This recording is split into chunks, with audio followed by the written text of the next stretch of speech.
우리 새해를 하나님과 함께 시작한 저와 여러분에게 오늘 이 성가대 찬양처럼 반드시 하나님의 축복이 임할 줄로 믿습니다. 사실 이 세상에서는 굉장히 많이 이 새해에 대해서 걱정하고 또 불안해하면서 두려움으로 시작하고 있습니다. 버클리 대학 교수인 아이켄 그린 교수가 앞으로 특히 2017년에 대해서 초불확실성의 시대라 이렇게 얘기했습니다. The age of hyper uncertainty 그랬어요. hyper uncertainty. 그 갈브레이스 교수가 40년 전에 불확실성의 시대라는 말을 처음 얘기했는데 이제는 불확실성으로도 모자라서 초불확실성의 시대라고 그래요. 그래서 앞으로 세계가 어떻게 될지 그리고 특히 우리 국내 앞으로 어떻게 될지 너무나도 확실하지가 않고 불확실성도 넘어서 초불확실성의 시대라고 합니다. 그러나 저와 여러분 역사의 주관자이시고 저와 여러분의 생사복을 책임져 주시는 우리 하나님이 우리 아버지가 되셔서 오늘 새해 이 첫 출발을 하나님과 함께하는 저와 여러분에게는 초불확실성이 아니라 절대적 확실성의 새해가 시작이 된 줄로 믿습니다. 왜냐하면 하나님이 저와 여러분과 함께 하시고 하나님이 책임져 주시기 때문인 것입니다. 우리 옆에 계신 분에게 하나님이 우리를 책임져 주십니다. 올해 여러분의 반드시 하나님 안에서의 소원이 이루어지시기를 주의 이름으로 축원합니다. 사실 제가 지난 한 주간 기도원에서 기도하면서 제 마음 가운데 하나님께서 2017년은 이제 바닥을 치고 우리 성시교회가 일어날 것이다.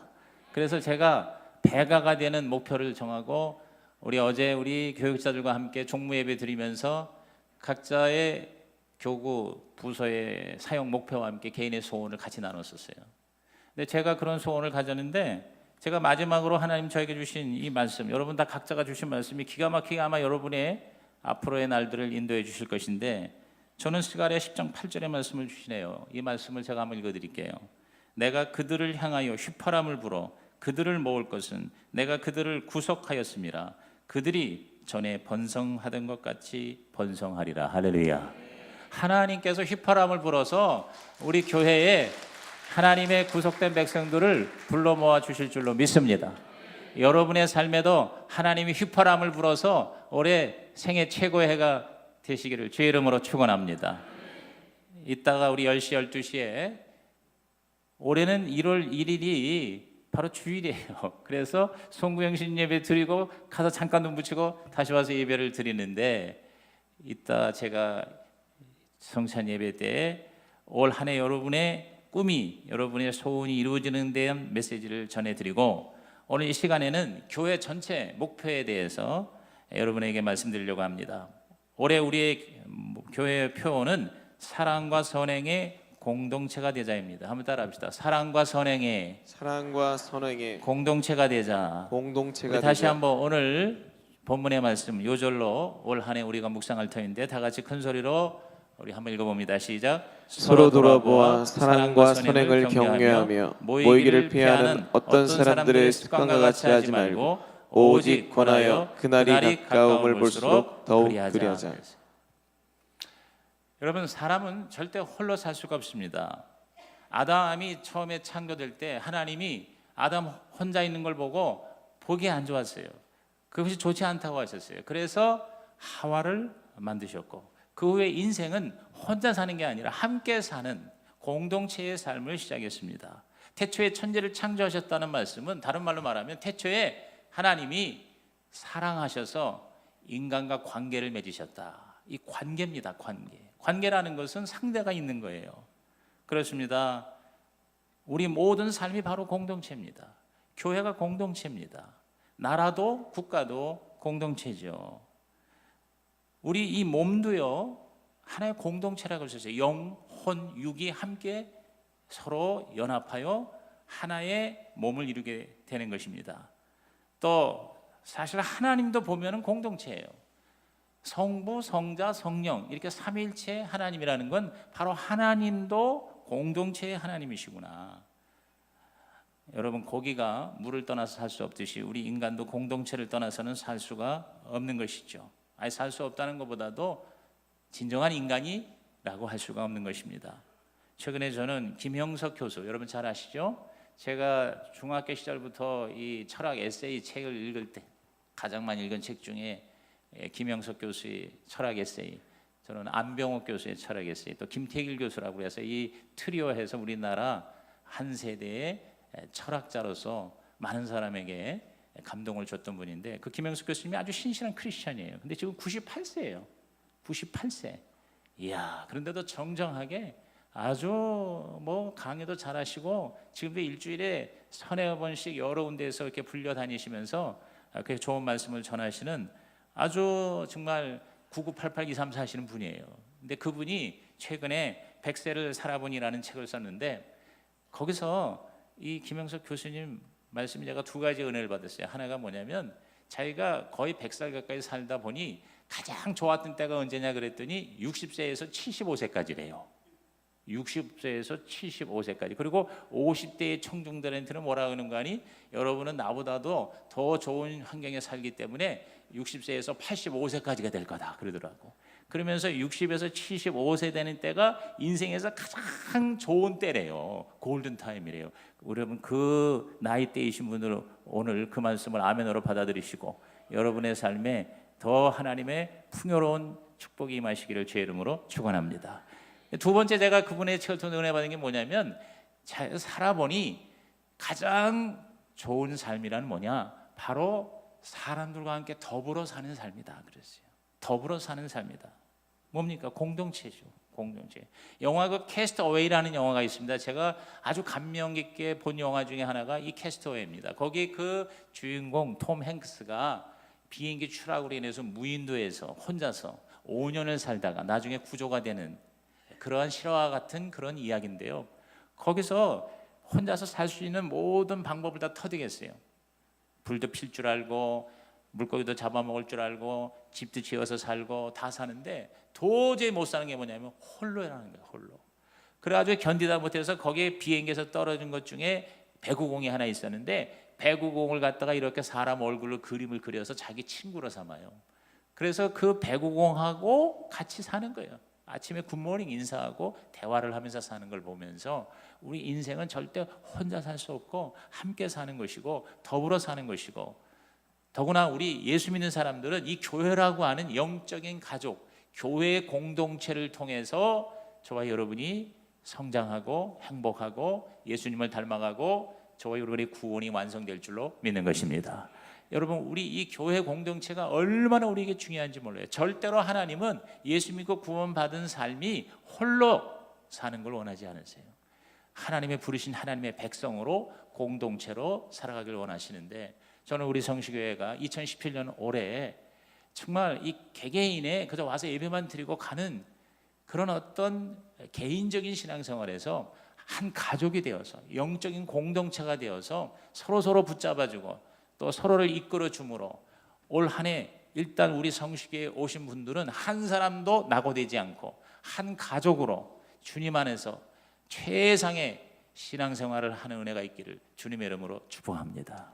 그래서 저는 올해 사랑과 선행의 공동체가 되자라는 이러한 전체 교회 목표와 함께, 첫째, 거룩한 예배 공동체가 되기를 주님의 이름으로 축원합니다. 한번 따라합시다. 예배 공동체.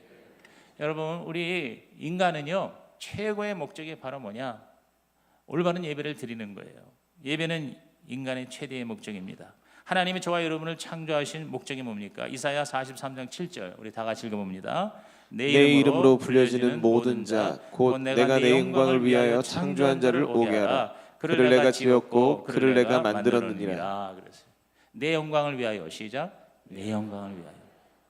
내 영광을 위하여 창조한 자다. 우리의 창조 목적은 뭐냐? 하나님의 영광을 위하여. 고린도전서 10장 31절에도 우리가 잘 아는 말씀이죠. 읽어볼까요? 그런즉 너희가 먹든지 마시든지 무엇을 하든지 다 하나님의 영광을 위하여 하라. 하나님의 영광을 위하여. 우리의 삶의 슬로건이, 우리의 삶의 본질이 뭐냐? 바로 먹든지 마시든지 무엇을 하든지 하나님의 영광을 위하여. 이게 예수 믿는 사람의 특징이에요.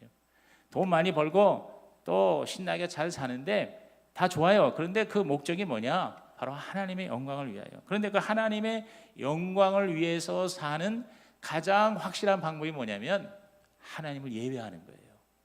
하나님은 저와 여러분을 예배자로 다시 재창조하신 것입니다. 저는 토저의 명저 이것이 예배이다라는 책에 있는 글을 여러분에게 한번 읽어드리겠습니다. 마소처럼 일하기 위해서 지원받았는가? 인간을 말하는 겁니다. 교육과 자기 개발의 사명을 띠고 이 땅에 왔는가? 고매한 정신적 쾌락을 즐기기 위해서 태어났는가? 감각적이고 육체적인 쾌락의 노예로 살다 가기 위해서인가? 그러나 인생이 겨우 이런 것들을 위해서 존재하는가? 만일 인생이 겨우 이런 것들을 위해 존재한다면 하나님께서 우리를 지으신 것은 큰 실수였다고 생각된다. 결국 무덤에나 가지고 갈 지식을 머리에 쌓는 것이 인생 최고의 목적이라는 말인가? 만일 그렇다면 나는 두 손으로 내 얼굴을 가리고 무릎을 꿇고 전능하신 하나님께 하나님이시여 어찌하여 저를 이렇게 만드셨습니까? 라고 부르짖을 것이다. 그러나 감사하게도 그런 것은 인생 최고의 목적이 아니다.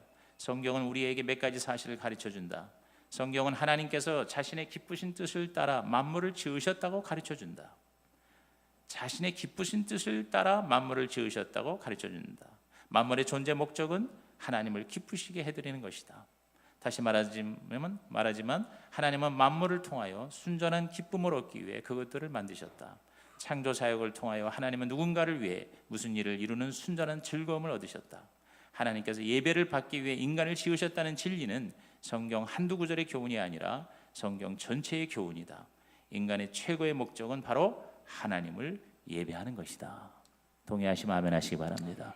저와 여러분이 존재하는 목적, 우리가 구원받은 가장 큰 이유도 바로 뭐냐? 하나님을 알고 하나님을 예배하고 하나님께 영광을 돌리고 하나님을 기쁘시게 함으로 그 하나님의 기쁨이 우리에게 흘러 들어와 저와 여러분이 진짜 인간으로서 최상의 행복을 누리게 하는 것, 이것이 하나님이 저와 여러분 창조하시고 구원하신 목적인 걸 믿으시기를 주의 이름으로 축원합니다. 오늘 저와 여러분 올해 다른 것보다 하나님을 예배하는 삶이 되시기를 주의 이름으로 축원합니다. 예배가 삶이 되고 삶이 예배가 되시길 바라요. 여러분의 예배가 그냥 하나의 종교적인 의식이 아니라 어쩔 수 없는 의무 행위가 아니라 정말 하나님을 만나고 하나님을 기쁘시게 함으로 그 하나님 기쁨이 나의 기쁨이 되고 하나님으로부터 흘러나오는 모든 은혜와 축복과 은총을 그야말로 부족함이 없이 받아 누리는 그러한 진짜 하나님의 사람, 하나님의 백성의 공동체가 되기를 주의 이름으로 축복합니다. 예배의 가장 큰 목적은 뭡니까? 하나님 만나는 거예요. 하나님의 음성을 듣는 거예요. 저는 여러 번 제가 얘기했습니다마는 한 20년 전에 미국에서 크게 펜사콜라라고 하는 지역에서 엄청난 부흥의 역사가 일어났을 때 한 보름 동안 그곳에 가서 생활한 적이 있었습니다. 그곳에서 7시간씩 매일 한 몇 년을 예배를 드리던 곳인데 그곳에 그 강사인 목사님이 계속 기도하면서 그 예배를 인도할 때마다 제가 다른 건 다 잊어먹었어요. 근데 지금도 제 마음에 생생하게 하나님께 부르짖는 기도가 Lord, speak to me and change my life. Lord, speak to me and change my life. 그게 뭡니까? Speak to me, 말씀하여 주옵소서. 하나님 말씀해 주세요. 하나님의 음성을 듣기 위해서 왔습니다. 그리고 그 하나님 말씀을 듣고 음성을 들은 후 내 삶이 변화되게 해 주십시오. 죄악의 삶이 하나님의 의로운 삶으로 변화되게 해 주십시오. 내 인간으로 해결할 수 없는 문제가 하나님의 은혜로 해결되어 하나님께 영광 돌리는 멋진 인생이 되게 하여 주옵소서. 오늘 여러분 예배 드릴 때마다 첫째 하나님의 음성을 듣고 둘째 저와 여러분의 삶이 갈수록 더 하나님이 원하시는 바람직한 방향으로 변화되시기를 주의 이름으로 축원합니다. 그러니까 은혜 받는다는 건 결국 그 두 가지예요. 다시 한번 따라 하십시다. 주님, 말씀하여 주옵소서. 변화시켜 주옵소서. 올해 여러분이 예배를 많이 드릴 터인데 예배 드릴 때마다 사람의 말이 아니라 목사의 말이 아니라 여러분에게 주시는 하나님의 레마, 하나님의 음성을 예배 때마다 듣는 은혜가 있기를 주의 이름으로 축복합니다. 그리고 그 결과 내 삶이 예배 드리기 전과 예배 드리는 후의 삶이 달라지는 은혜가 있기를 바라요. 변화의 역사가 있기를 바라요. 생각이 달라지고 여러분의 삶이 달라지고 여러분의 몸이 달라지고 여러분의 모든 일거수일투족이 하나님이 너무너무 기뻐하시는 삶으로 변화되고 달라지기를 주의 이름으로 축복합니다. 그래서 시편 95편 6절 7절에 뭐라고 했습니까? 오라 우리가 굽혀 경배하며 우리를 지으신 여호와 앞에 무릎을 꿇자. 그는 우리의 하나님이시요 우리는 그가 기르시는 백성이며 그의 손이 돌보시는 양이기 때문이라. 너희가 오늘 그의 음성을 듣거든 그랬어요. 오늘 여러분이 하나님 앞에 예배드릴 때마다 하나님의 음성을 듣는 예배자가 되기를, 예배 공동체가 되기를 주의 이름으로 축복합니다. 여기 보면 우리가 그랬어요. 우리라는 게 뭐예요? 나 홀로 예배드리는 게 아니에요. 우리라고 하는 이 더불어 믿는 하나님의 백성들이, 성시교회의 우리 교인들이 함께 모여서 무릎을 꿇고 하나님 앞에 우리라고 하는 공동체로 하나님과 함께 믿는 우리 그리스도인과 함께 하나님 앞에 나올 때 하나님은 공동체적으로 우리에게 말씀하셔서 한 마음으로 그 말씀을 받게 하셔서 거기에 우리가 완전히 연합할 때 상상할 수 없는 하나님의 기적의 역사가 우리 가운데 일어나게 될 줄로 믿는 것입니다. 이 예배를 통해서 하나님의 음성을 들을 뿐만 아니라 저와 여러분이 달라지고 온전해지길 바라요. 에베소 4장 12절에 이는 성도를 온전하게 하며 봉사를 하게 하며 그리스도의 몸을 세우려 하심이라 그랬어요. 여러분, 우리가 이 예배라는 게요, 원래 그 헬라어로 보면은 세보마이라고 하는 단어와 라트레이아라는 단어, 이 두 가지로 나오게 돼요. 이 세보마이라고 하는 단어는 뭐냐면은 말 그대로 존중한다, 하나님을 높인다, 하나님을 경외한다는 의미이고요. 그 다음에 라트레이라고 하는 말은 뭐냐면 섬긴다는 뜻이에요. 섬긴다. 그러니까 예배라는 거는 두 가지 의미가 항상 들어가 있어야 돼요. 근데 영어에서는 이 예배를, 이 두 가지 의미를 잘 담은 것 같아요. 영어로 우리가 예배를 worship service라고 그래요. worship service. 그러니까 두 가지가 단어가 하나 들어가요. worship은 하나님을 존중하는 거예요. 하나님을 높이는 거예요. 그러면서 내가 뭐냐, 서비스라는 게 뭡니까? 봉사하는 거예요. 섬기는 거예요. 오늘 저와 여러분이 히브리서 12장 28절에 있는 것처럼 예배를 드린다는 건 하나님을 기쁘시게 섬기는 거예요. 하나님을 기쁘시게 섬기는 예배가 되기를 주의 이름으로 축원합니다. 그러니까 예배는 그냥 앉아서 설교만 듣는 게 아니에요. 여러분이 예배를 섬기는 거예요. 자, 성가대가 예배를 섬기는 게 이게 바로 예배예요. 남성교회, 여성교회 회원들이 준비하는 거, 이게 바로 뭐예요? 예배예요. 예배는 바로 내가 앉아서 어떤 그 좋은 걸 받는다는 의미보다 하나님을 내가 섬기는 게 예배예요. 사실 구약의 제사라는 거는 바로 하나님께 뭘 드리는 거예요. 제물을 드리는 거예요. 오늘 저와 여러분은 마음을 드리고 몸을 드리고 시간을 드리고 물질을 드리고, 그리고 이 예배가 예배되기 위해서 뭔가 여러분이 뭐예요? 아침부터 나와서 교회 예배를 섬기는 거, 이 모든 게 바로 그게 바로 진정한 예배라는 거예요. 그러므로 여러분이 올해는 뭔가 그런 결심을 했으면 좋겠어요. 예배를 내가 앉아서 다 차려진 밥상에 그냥 뭘 받아먹는 의미의 예배가 아니라 하나님을 기쁘시게 하고 하나님을 섬기는 그러한 예배 행위가 되기를 주의 이름으로 부탁합니다. 그럴 때 여러분이 뭐예요? 진정한 하나님의 만남이 있는 거예요. 예배라는 것은 단지 설교자에게 의존하는 게 아니에요. 하나님을 우리가 만나는 거예요. 비록 불완전한 부족한 설교자의 입술을 통해서 나오는 그 메시지를 통해서 살아계신 하나님의 음성을 듣는 거예요. 그리고 여러 가지로 부족함이 있는 것 같은 그런 예배 행위를 통해서 사람들이 그거를 온전하기 위해서 서로 힘을 합하는 거예요. 예배를 준비할 때, 진행할 때, 예배 끝나고 나서 모든 주일날 드려지는 예배를 많은 사람들이 구경꾼이 아니라 일꾼이 되어서 섬기는 예배가 되어서 올해 여러분이 예배 드릴 때마다 뭔가 그 하나님의 기가 막힌 충전의 은혜가 있기를 주의 이름으로 축원합니다. 하나님이 여러분을 기쁘게 받으시는 사건이 있길 바라요. 그리고 하나님이 여러분의 베스트를 드릴 때 하나님의 베스트를, 하나님의 최선을 내가 받아서 누리는 그런 한 해가 되기를 주의 이름으로 축원합니다.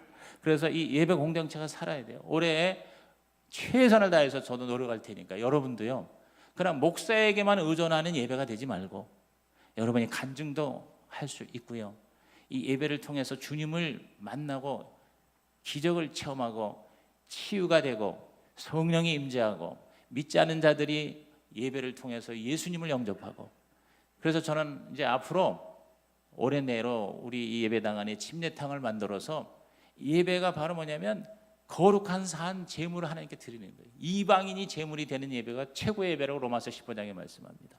믿지 않은 자들이 예수님을 구주로 영접해서 죄사함을 받고, 그래서 세례를 받고 침례를 받는 그 현장이 바로 우리 성시교의 예배가 되기를 주의 이름으로 축원합니다.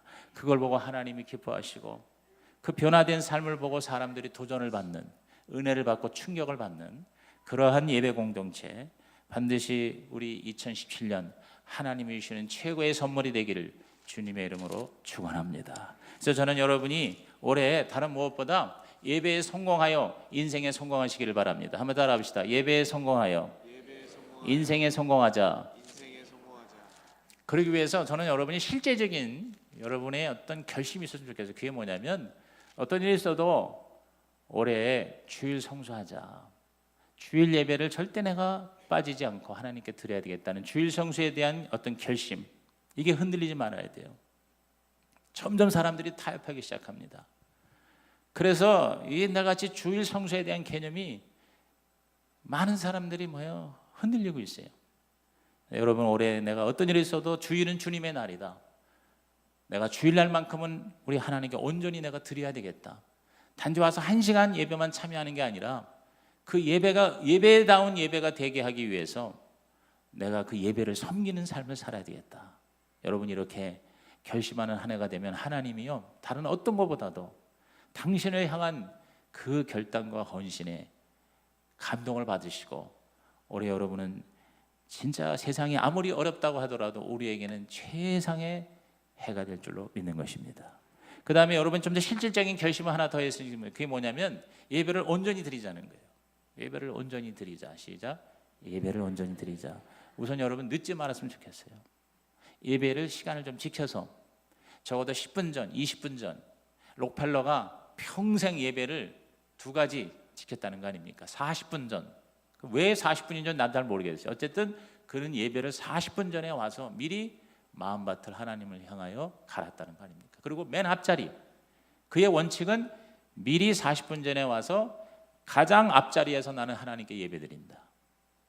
여러분, 인간을 보고 사람의 말을 듣는 게 아니라 하나님을 만난다는 그러한 태도와 자세로 저와 여러분 올해 예배를 하나님 앞에 드린다면 이 영신 예배, 신년 예배부터 그런 자세로 여러분이 드린다면, 그리고 내가 예배는 반드시 내가 하나님을 만나야겠다. 하나님의 음성을 나는 들을 것이다.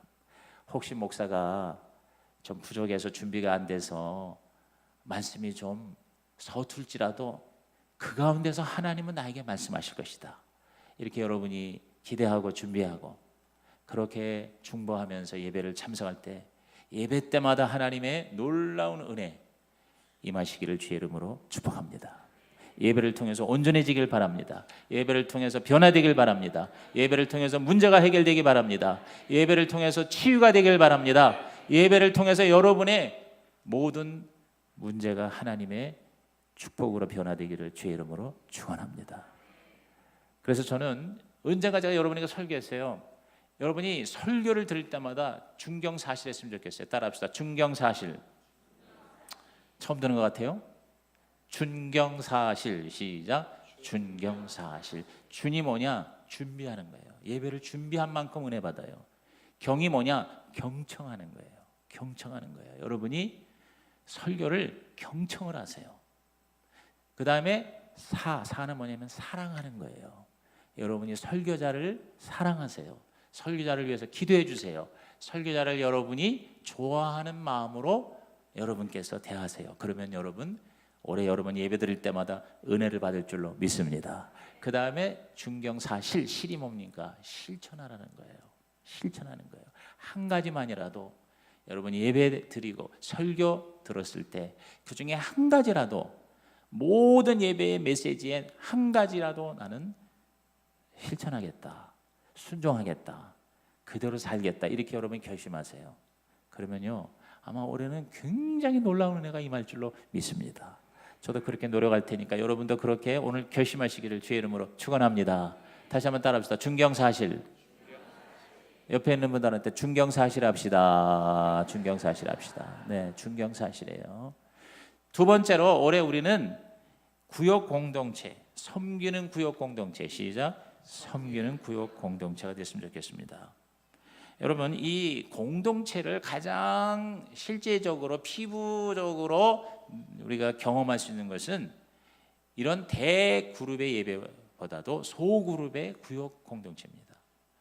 이 예배라는 건 일종의 교제거든요. 하나님과의 교제일 뿐만 아니라 믿는 자와의 교제가 공동체예요. 근데 이 교제라는 거는 이렇게 많은 수백 수천 명의 사람으로는 불가능해요. 몇 명의 소그룹으로 교제가 가능해요. 또 교제뿐만 아니라 서로 관계를 맺고 또 뭔가 주님을 위해서 내가 섬긴다. 아까 그 예배가 섬김이라고 그랬는데요. 사실 교회 전체 예배를 위해서 섬기는 사람은 20%도 안 돼요. 뭐 성가대하고 남성교회, 여성교회 또 요새는 그렇게 봉사하는 거 이렇게 쉽지가 않기 때문에 잘 안 하려고 하기 때문에 항상 남성교회나 여성교회도 사람이 없어서 쩔쩔매잖아요. 근데 그거 다 합해봐야 전체 성도의 10% 20%밖에 안 돼요. 나머지 80%는 그냥 와가지고 그냥 받아 먹고 가는 정도예요. 그러다 보니까 1년 내내 아니 5년 제가 보니까 5년에서 7년 8년 심지어 10년 동안 우리 교회를 나왔는데도 거의 뭐냐면 공동체가 없는 거예요. 공동체가 그냥 와가지고 목사 얼굴 쳐다보고 앞에 있는 사람 뒷모습 보고 그러고는 이제 가다가 또 다시 오고 하는 거예요. 저는 이것이 뭔가 극복이 될 때 하나님께서 올해 여러분에게 영적으로나 또 생활적으로 하나님의 풍성한 은혜가 임할 줄로 믿습니다. 그래서 여러분이 어떤 형태인지 간에 공동체가 되고 공동체를 경험하기 위해서 소그룹에 동참하기를 주님의 이름으로 부탁을 드립니다. 그리고 내가 뭔가 주님을 위해서 일하고 섬기고 헌신한다는 것도 그런 소그룹에서 훨씬 더 효과적이에요. 그리고 무엇보다 이 구역 공동체는 주님이 시작하셨어요. 주님이 원하시는 거예요. 마가복음 3장 14절 말씀 보세요. 읽어볼까요? 이에 12를 세우셨으니 이는 자기와 함께 있게 하시고 또 보내사 전도도 하며 그랬어요. 자, 12를 세웠다. 12를 세운 목적이 뭐냐? 자기와 함께 있게 하시고 이게 교제입니다.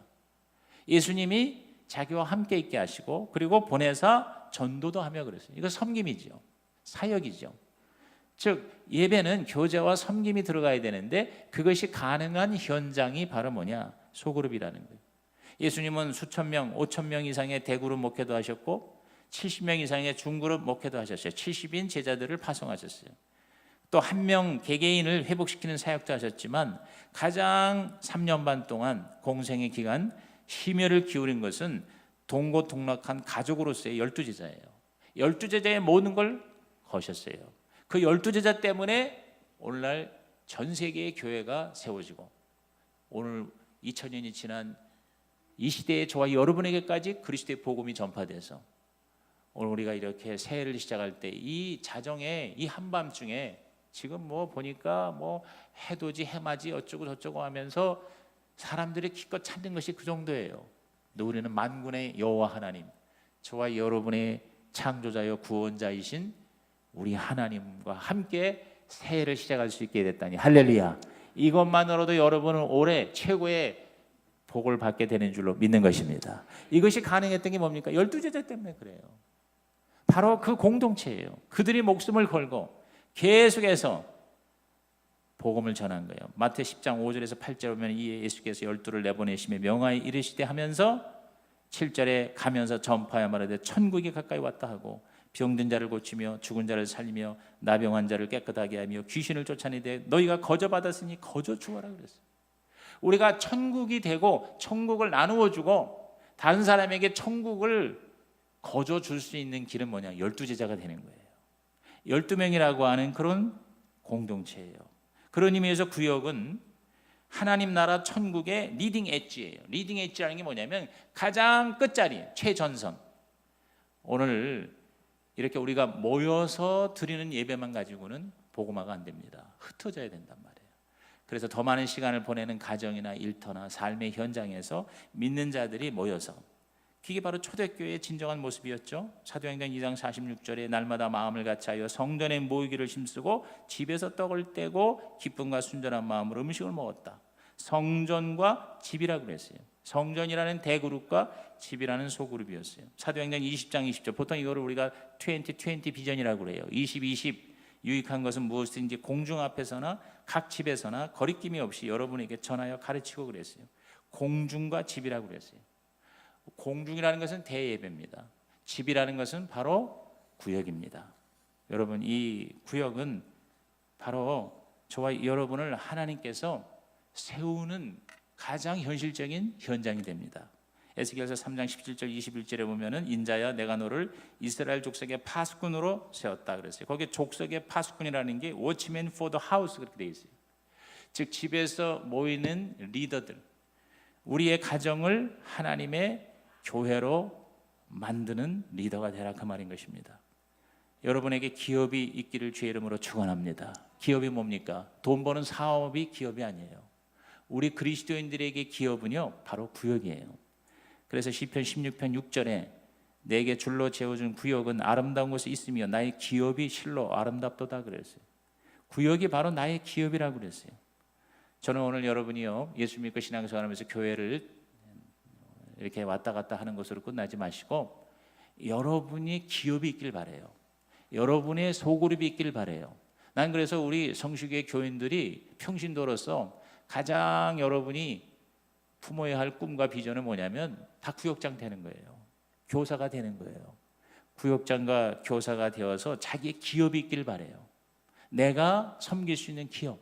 그래서 그것이 나중에 하나님 앞에 크게 인정받고 상급받을 수 있는 나의 축복의 통로가 되는 그런 기업이 여러분에 있길 바랍니다. 여러분, 저와 여러분이요 인생을 살면서 마지막 결산할 때 가장 우리에게 최고의 보상이 뭔지 아십니까? 그것은 바로 다른 게 아니에요. 내가 돈을 많이 번 거, 내가 일을 많이 한 거, 내가 어떤 성취를 많이 한 거, 내가 뭘 많이 가졌는 거 이게 아닙니다. 바로 사람입니다. 최고의 보상이 사람입니다. 그래서 사도 바울이 이런 얘기를 했어요. 데살로니가전서 2장 19절에서 20절에 우리 한번 다 같이 읽어볼까요? 우리의 소망이나 기쁨이나 자랑의 면류관이 무엇이냐? 그가 강림하실 때 우리 주 예수 앞에 너희가 아니냐? 너희는 우리의 영광이요 기쁨이라 그랬어요. 우리 주 예수 앞에 너희가 아니냐 그랬어요. 바울이 복음을 전해서 구원받은 영혼들, 바울이 양육하고 키우고 세워서 하나님의 백성 공동체가 된 그것이 바로 뭐냐? 하나님 앞에 보상이 된다는 거예요.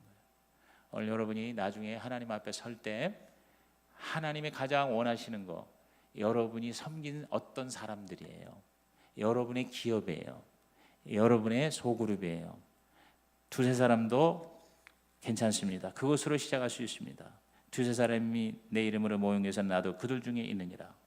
오늘 여러분에게 두세 사람이 있길 바랍니다. 여러분이 성시교회에서 올해 2017년 생활할 때 홀로 있지 않기를 주의 이름으로 부탁합니다. 여러분과 함께 기도할 수 있는, 여러분과 함께 식사할 수 있는, 여러분과 함께 사역할 수 있는, 여러분의 고민과 문제를 놓고 같이 중보할 수 있는 그런 두세 사람, 그런 12명, 그러한 소그룹과 기업과 구역과 공동체 여러분에게 확실하게 있기를, 그리고 그것들을 섬기는 여러분의 리더가 되기를, 그것이 여러분에게 최고의 가치가 되고 하나님 앞에 보상이 되기를 주님의 이름으로 축원합니다. 여러분, 우리 신약시대의 성도들의 삶의 라이프 스타일은, 삶의 양식은 손님 대접하기를 천사 대접하듯이 할 수 있는 것이 그리스도인의 독특한 그러한 삶의 양식이었습니다. 그래서 초대 교회는 그 교회 자체가 대개 집이었어요. 이렇게 큰 건물이 없었거든요. 그래서 이 집들이 교회가 되고 그 교회가 바로 뭐냐면 나그네를 섬기는 일종의 여관과 같은 곳이었어요. 그래서 누구든지 그리스도인의 집에 가면 가정을 오픈하고 식사로 섬겼어요. 그래서 나그네를 대접하는 걸 천사를 대접하는 것이다. 이렇게 그리스도인들의 삶의 양식의 가치관이 그렇게 심어져 있었거든요. 근데 이것이 점점 현대화되면서 개인주의적이 되다 보니까 우리가 우리의 가정을 낯선 사람에게, 나그네에게 공개하고 오픈하고 그들을 식사를 대접하면서 섬기는 것이 점점 어려워지게 된 거예요. 그런 점에서 저는 오히려 이 어려운 시대에 그런 것을 한번 도전해 보는 것이 오히려 역설적으로 더 큰 영적인 경쟁력이 될 수 있지 않겠나 하는 생각을 합니다. 여러분이 구역 예배를 통해서 자기 집을 오픈하는 것도 이러한 영적인 훈련 중에 좋은 기회가 될 것입니다. 동창회라든가 기타 다른 모임 같은 거 말고 예수님의 이름으로 사람을 초대하는 일이 여러분 생애에 몇 번이나 있습니까? 이것이 여러분에게 일상이 되고 삶의 스타일이 되기를, 그래서 여러분이 과감하게 여러분의 집을 오픈해서 여러분의 형제 자매를 초청하고 이웃의 낯선 사람까지도 초대해서 VIP를 음식으로 섬기고 그들을 사랑으로 케어해주고 그들을 위해서 기도해주고 관심을 가져주고 이런 것이 여러분의 삶이 아주 중요한 가치가 될 때 그 공동체를 통해서 우리 하나님은 크게 영광을 받으시고 여러분의 삶에 상상할 수 없는 보람과 행복과 그리고 필요를 채워주는 하나님의 축복의 문이 열리게 될 줄로 믿는 것입니다. 마지막으로 저는 올해 우리 성시교회는 꿈꾸는 교회학교 공동체가 되기를 주의 이름으로 축원합니다. 꿈꾸는 교회학교 공동체, 시작. 꿈꾸는 교회학교 공동체. 사실 그냥 교회학교라고 그랬지만 사실은 뭐냐, 우리 자녀들이에요. 다음 세대예요. 저는 올해 우리 성시교회가 정말 우리 자녀들을 위해서 저부터 모든 자녀들의 이름을 기억하고 기도하고 정말 우리 성도들의 자녀들이 주님이 원하시는 예수님의 제자가 되고 그리고 가정을 주신 목적, 그게 말라기 2장 15절에 나와 있습니다. 말라기 2장 15절 다 같이 읽습니다. 시작. 그에게는 영이 충만하였으나 오직 하나를 만들지 아니하셨느냐. 어찌하여 하나만 만드셨느냐. 이는 경건한 자손을 얻고자 하시니라. 그러므로 내 심령을 삼가 지켜 어려서 맞이한 아내에게 거짓을 행하지 말지니. 여러분, 하나님이 아담을 만드시고 여자를 만들었을 때 왜 하나만 만드느냐 이거예요. 그 얘기예요. 하와 하나를 만든 이유가, 아니 하나님이 갈비뼈 하나만 한 10개 빼가지고 10명을 만들어가지고 아담한테 주면 얼마나 좋았을까. 남자들 그런 얘기 들으면 괜히 기분이 그렇죠. 그런데 왜 하나를 하나님이 만드셨느냐 하면서 여기 뭐냐면 경건한 자손을 얻고자 하심이라 그랬어요. 따라합시다. 경건한 자손. 저는 여러분이 이 세상을 살면서 세상 사람들도 가정의 가치를 가장 최고로 여기지 않습니까? 그런데 세상에서 하나님 없는 사람들의 삶은 자녀를 경건한 자손으로 키울 수가 없습니다. 근데 예수 믿는 저와 여러분은 우리에게 준 자녀를 경건한 자손으로 키우는 하나님의 미션을 가진 자예요.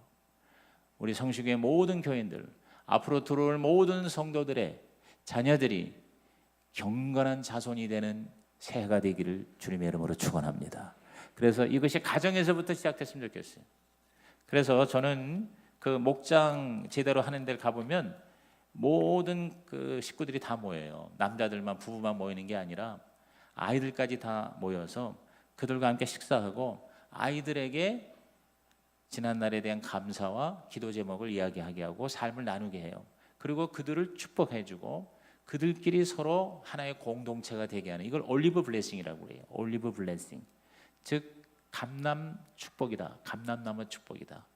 저는 우리 교회학교, 우리 교회에 와서 잠깐 20분, 30분 공과 공부하는 정도가 아니라 우리 가정에서 가정의 공동체가 되어서 거기에 우리 자녀들이 함께 어른과 함께 같이 식사하고 같이 나누고 거기서 말씀을 같이 공부하고 거기서 경건한 자손으로 키우는 하나님의 꿈이 이루어지는 그러한 2017년 한 해가 되기를 주님의 이름으로 축복합니다. 이 모든 것이 다 사랑과 선행으로 가능하다 그랬어요. 사랑과 선행으로. 시작. 사랑과 선행으로. 올해 저와 여러분이 말과 혀로만이 아니라 행함과 진실함으로 사랑과 선행, 사랑과 선행, 이것을 여러분 묵상해 보세요. 그래서 올해 우리는 사랑과 선행으로 예배 공동체, 구역 공동체, 그리고 우리 자녀들을 위한 교회학교 공동체를 세워나가서 하나님의 휘파람을 불 때 수많은 하나님의 백성들이 성시 공동체로 모여드는 2017년이 될 줄로 믿습니다. 기도하시겠습니다. 하나님 아버지, 오늘 이 신년 첫 예배를 드리는 성도들이 바로 사랑과 선행의 공동체가 되게 하여 주시옵소서. 예배 공동체, 구역 공동체, 교회학교 공동체가 성시교회에 반드시 임하게 하여 주옵소서. 예수님의 이름으로 축복하며 기도하옵나이다. 아멘.